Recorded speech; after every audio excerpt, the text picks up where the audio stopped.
Muy buenos días, iglesia. Muchas gracias por estar aquí. Feliz año nuevo. Estamos en 2023 y hoy día tenemos una nueva serie para ustedes. Se llama Siguiendo Adelante y vamos a estar en el libro de Josué y vamos a escuchar a Pastor Henry en un momento, pero queremos dejar saber que tenemos una aplicación y ahí puedes estar conectado con nosotros en nuestros eventos que vamos a tener este año. También puedes conectarse con nuestros ministerios y queremos invitarles en persona a las 11:30. Tenemos un servicio en español y tenemos otro servicio a las 10 de la mañana en inglés. Muchas gracias una vez más por estar aquí.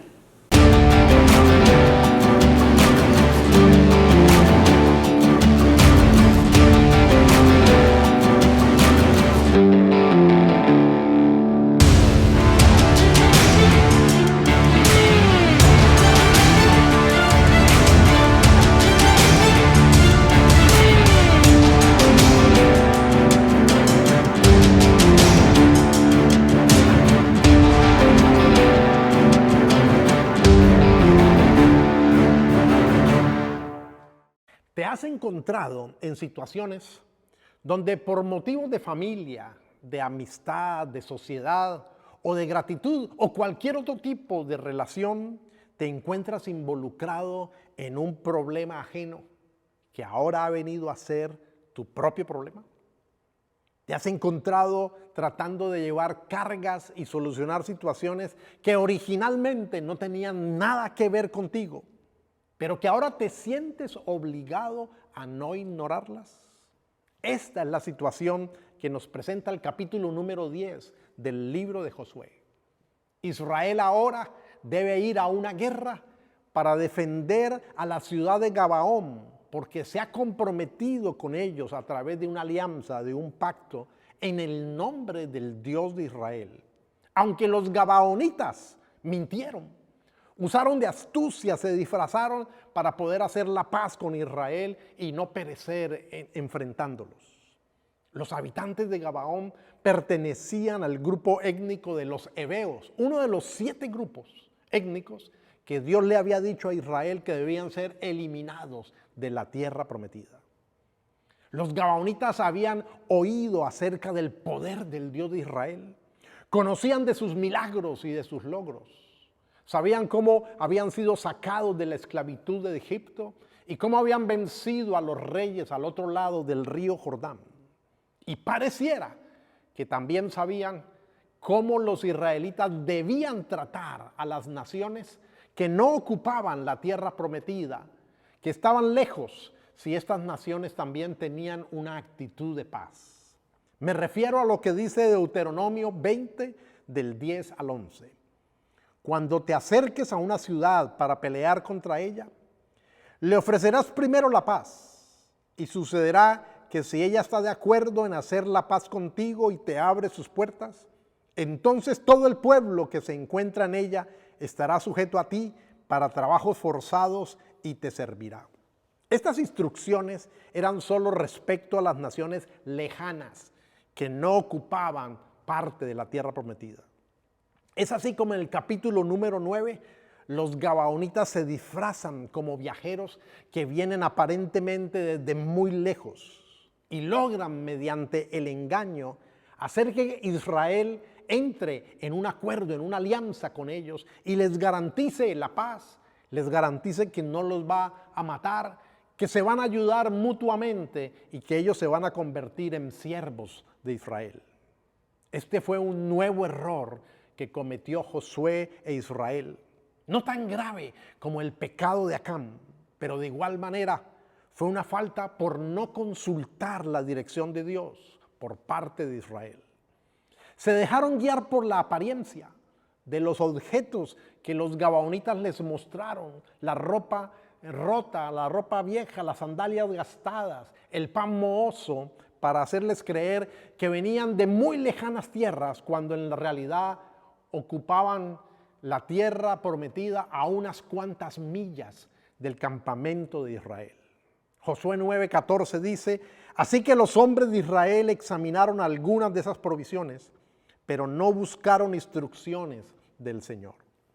Entonces, debido a eso, debido a ese pacto concertado, ahora Israel debe ir a defender a Gabaón contra 5 naciones-estado de los amorreos, habitantes del sur de la tierra prometida, que han formado una coalición para atacar a Gabaón porque consideran que los ha traicionado al hacer un tratado de paz con Israel. El título para el día de hoy es Conquista del sur de Canaán. Voy a leer los primeros 14 versículos del capítulo 10. Siga conmigo la lectura atentamente y no pierda el hilo.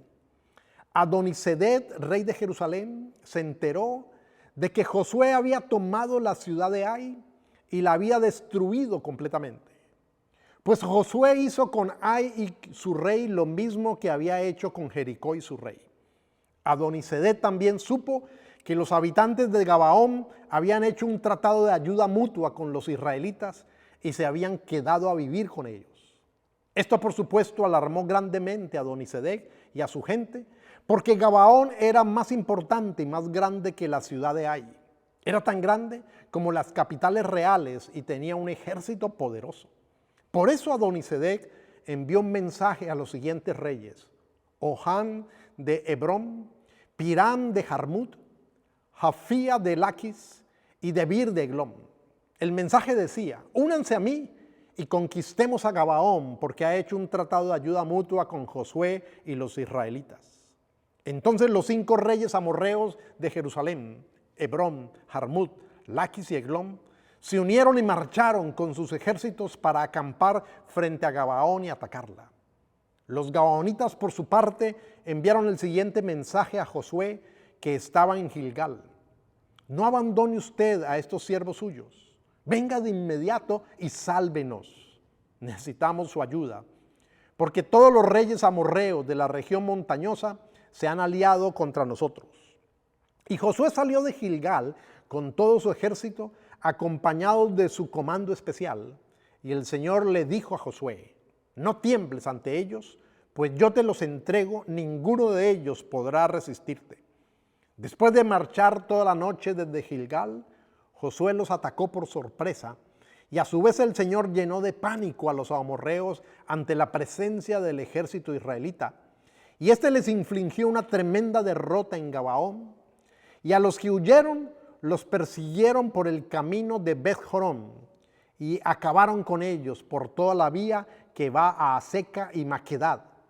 Mientras los amorreos huían de Israel entre Bet-Jorón y Azeca, el Señor mandó del cielo una tremenda granizada que mató a más gente de la que el ejército había matado a filo de espada. Ese día en el que el Señor entregó a los amorreos en manos de los israelitas, Josué le dijo al Señor en presencia de todo el pueblo: sol, detente en Gabaón, luna, párate sobre Ayalón. El sol se detuvo y la luna se paró hasta que Israel se vengó de sus adversarios. Esto está escrito en el libro de Jacer, y en efecto el sol se detuvo en el cenit y no se movió de allí por casi un día entero. Nunca antes ni después ha habido un día como aquel. Fue el día en el que el Señor obedeció la orden de un ser humano. No cabe duda de que el Señor estaba peleando por Israel. Lo primero que yo observo en este texto es que Dios es tan grande y soberano que puede usar nuestros errores. Este subtítulo no es una invitación para cometer errores o para ser descuidados con nuestras decisiones. Nosotros somos responsables de indagar, de averiguar cuál es la voluntad de Dios y obedecerla. Pero este subtítulo es una afirmación de que Dios es tan sabio, soberano, tan digno de admiración y alabanza, porque Él hará aquello que se ha propuesto hacer, aún a pesar de nuestras equivocaciones. Este subtítulo sí es una invitación para que descanses y confíes en Dios. Si tu vida está siendo soportada en las manos de Dios, aún los tropiezos y dificultades, Dios los usará para cumplir sus propósitos en ti y a través de ti. Josué e Israel se comprometieron con los gabaonitas, no con una actitud de querer desobedecer a Dios, No había una actitud de rebeldía y terquedad, sino por el contrario, ellos pensaron que como eran gente que vivía lejos, los estaban tratando de acuerdo a las instrucciones de la palabra de Dios. Lo que les faltó fue consultar a Dios, tomarse el tiempo y pedir su dirección. Pero Dios usó este compromiso adquirido para guiar a Israel a una nueva victoria.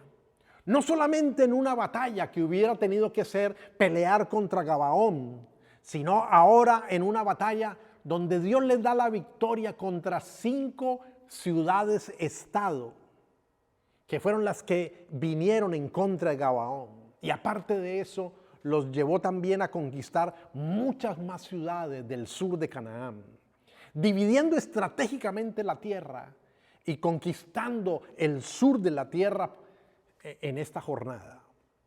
Dios usó la situación para militarmente dividir el país y tener éxito en la campaña de conquistar el sur de Canaán. Dios usó el error de Israel para mostrar que Él estaba peleando por su pueblo.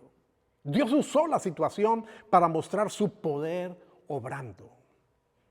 Si estás buscando al Señor y del Señor, te repito, si estás buscando al Señor y del Señor, puedes confiar que aún los errores que has cometido, por ejemplo, en la crianza con tus hijos, en la relación con tu cónyuge, con tu familia, los errores aún en el ambiente laboral, colocados en las manos de Dios, Él puede alinearlos y sacar algo bueno de ello.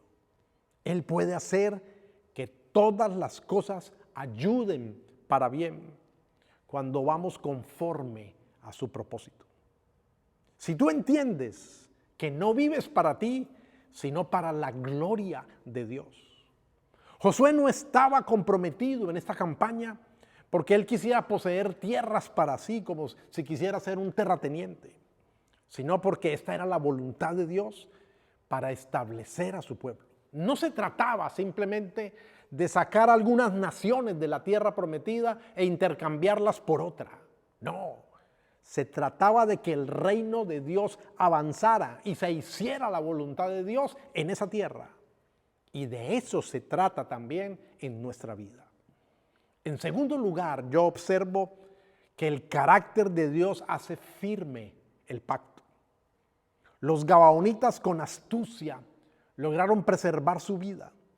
Fingieron no ser habitantes de la tierra prometida de Canaán y consiguieron un juramento, un pacto que hizo que Israel no los exterminara, sino por el contrario, que los defendiera. Pero todos nosotros sabemos que los gabaonitas no engañaron a Dios. El Señor sí sabía quiénes eran ellos y de dónde venían. Entonces surge la pregunta, ¿por qué cuando Israel a los 3 días descubre el engaño, no queda libre del compromiso? Eso pareciera lo lógico, pareciera lo natural, si el compromiso se había hecho con engaño. Sencillamente porque la palabra que había dado Israel, la había dado en el nombre del Dios de Israel, en el nombre de Dios, como dice el verso 18 del capítulo 9. Para que comprendamos la seriedad de esto, de cómo Dios toma en serio estos compromisos, debes saber que tiempo después, en la época ya del rey David, vino una época en su reino de hambre y él clamó a Dios y Dios le dijo que era consecuencia de que Saúl, el rey anterior, había matado y expulsado a los gabaonitas del territorio de Israel. David tuvo que hacer restitución para que por causa de los gabaonitas la tierra fuera otra vez bendecida. Lo puedes leer en el 2 de Samuel capítulo 21.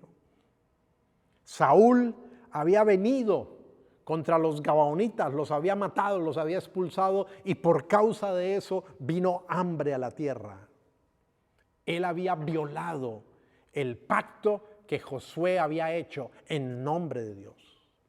Fue necesario que 7 descendientes de Saúl murieran ahorcados por los gabaonitas para que Dios levantara la disciplina del hambre sobre la tierra.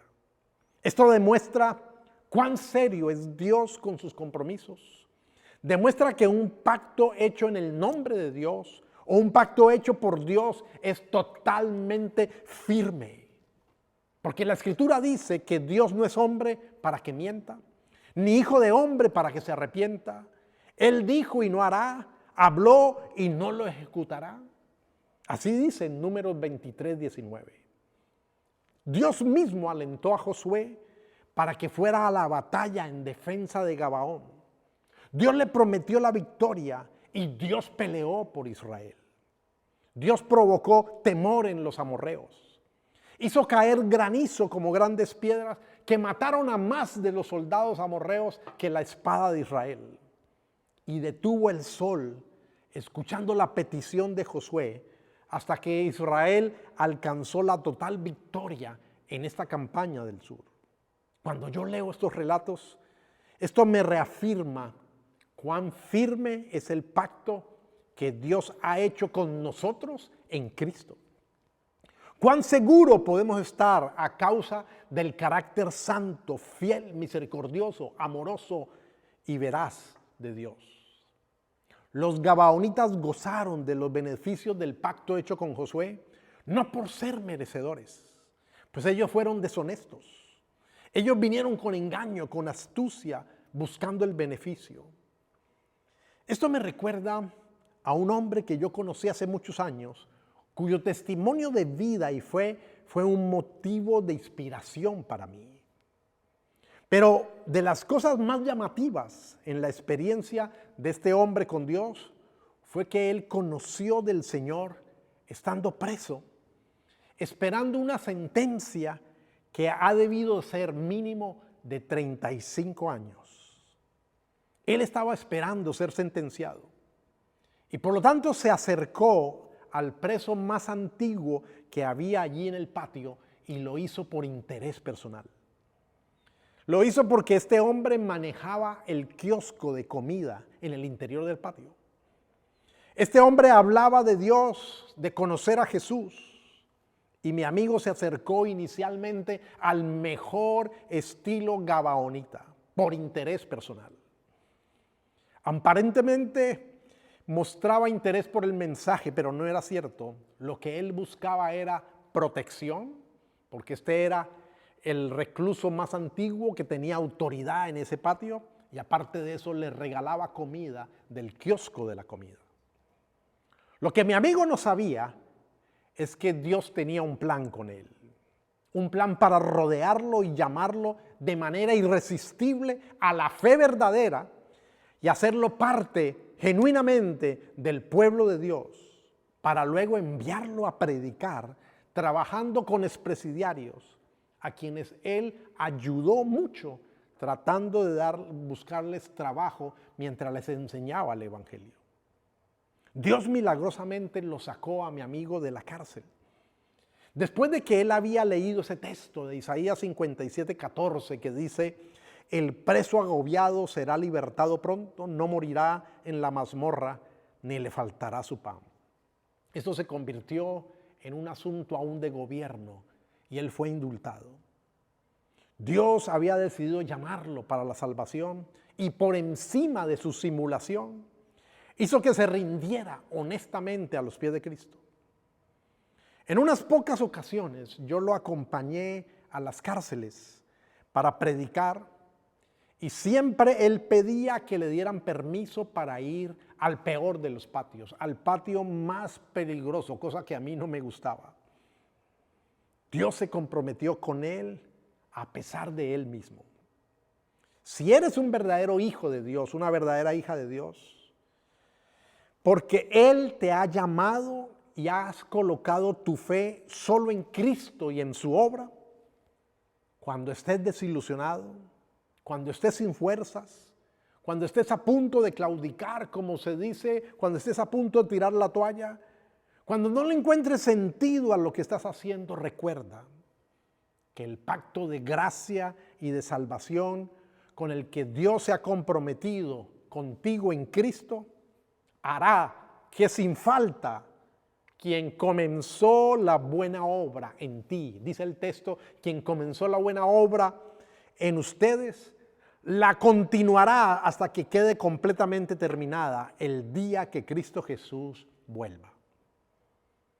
Aunque yo no he encontrado un texto que hable directamente de que los gabaonitas se convirtieron y abrazaron la fe del Dios de Israel, porque al fin y al cabo este es un asunto no de una nación, sino individual, de un llamado de Dios. Lo que sí he encontrado en la Biblia es que Dios honró el pacto que Josué hizo con ellos. Dios defendió y cumplió el pacto que Josué hizo con los gabaonitas. Estos fueron hechos sirvientes en el templo para proveer madera y agua para el servicio del tabernáculo. Ellos fueron dados como ayudantes a los levitas, que tenían a su cargo los utensilios del tabernáculo y posteriormente del templo. Así que con mayor razón podemos confiar que Dios honrará el pacto que ha hecho con nosotros en Cristo Jesús. Por eso, en tercer y último lugar, lo que yo veo en este texto es que Dios oye al verdadero Josué. Quiero que volvamos a leer los últimos versículos que leí ahora. Cuando el Señor entregó a los amorreos en manos de los israelitas, Josué le habló al Señor delante del pueblo y dijo: párate sol en Gabaón, párate luna en el valle de Ajalón. Y el sol y la luna se detuvieron hasta que el pueblo se vengó del enemigo. Ni antes ni después ha habido otro día como aquel en que el Señor escuchó la voz de un hombre, pues el Señor peleaba a favor de Israel. El énfasis de admiración que hace el texto no es solo a causa de la magnitud del milagro, pues imagínate, el sol se detuvo, sino que se admira porque semejante petición que hizo Josué, Dios se la concedió. Se admira de que Dios haya concedido semejante ocurrencia. Eso hace que ese día haya sido único. Que Dios haya escuchado la voz de Josué, su deseo, su anhelo. Es admirable a tal punto que algunas versiones, en lugar de decir que Dios escuchó, dicen que el Señor obedeció a un hombre y que no ha habido ni habrá día igual. La razón por la cual Dios hizo eso es porque estaba peleando por Israel en ese momento. Josué, el líder de la conquista, es un tipo de Cristo. Y Cristo es el mejor Josué o el verdadero Josué. Jesús ordenó que el mar se calmara, que la lluvia cesara, que la tormenta dejara de ser y los elementos obedecieron de inmediato. Jesús ordenó que Lázaro viviera y de inmediato la muerte le dio paso a la vida, porque el mejor Josué es Dios mismo. Juan 11, 41 y 42, entonces quitaron la piedra. Jesús miró al cielo y dijo: Padre, te doy gracias porque me has escuchado. Yo sé que siempre me escuchas, pero lo dije para que la gente que está aquí crea que tú me enviaste. Cuando Dios te concede colocar tu fe solo en Cristo, el verdadero Josué, el verdadero Salvador, significa que Dios ha establecido un pacto contigo por amor a Cristo y te une a su Hijo, y entonces tienes la bendición de poder hablar con Dios y ser escuchado cuando oras conforme a la verdad de Cristo. Jesús mismo lo dijo en Juan 14: todo lo que ustedes pidan en mi nombre, yo lo haré, así el Padre será glorificado en el Hijo. Yo haré lo que ustedes pidan en mi nombre. Por esa razón, oramos, buscando que nuestra oración se conforme a la voluntad de Dios. Oramos en el nombre de Jesús. Y es mucho más que decir simplemente en el nombre de Jesús. Es entregar nuestro ruego para que se haga la voluntad de Dios y no la nuestra. Si Dios te ha rodeado, si Dios te ha alcanzado, entonces tu lugar está en Cristo. Ven a Él de todo corazón. Acompáñame orando, inclina tu rostro. Dios y Padre eterno, No hay manera de ir a ti, de tener comunión contigo, si no es mediante tu Hijo amado, a quien enviaste para pelear por nosotros. Gracias por extendernos tu pacto. Pero tú sabes, oh Dios, que nuestro corazón es engañoso. Muchas veces nos engaña a nosotros mismos. Ten misericordia de nosotros y conforme a la verdad y firmeza de tu carácter, conforme a la verdad y firmeza de tu pacto, vuélvenos hacia ti y enséñanos a orar. Enséñanos a conocer y a hacer tu voluntad. Enséñanos a buscarte a ti y a buscar de ti. Toma control, oh Dios, de nuestras vidas. Así como en Cristo nos has dado salvación eterna, sálvanos cada día de nosotros mismos. Líbranos del mal, líbranos del maligno y hágase tu voluntad. Venga tu reino y seas exaltado en nuestra vida. Padre mío amado, oramos en el precioso nombre de Jesús. Amén. Que Dios te bendiga y te dirija en el resto de semana. Muchas gracias por conectarse con nosotros. Si no lo has hecho, no olvides suscribirte a nuestro canal para que no te pierdas ninguno de nuestros episodios. Compártelos con tus amigos y familiares y no olvides que puedes unirte a nosotros en persona cada domingo a las 11:30 AM.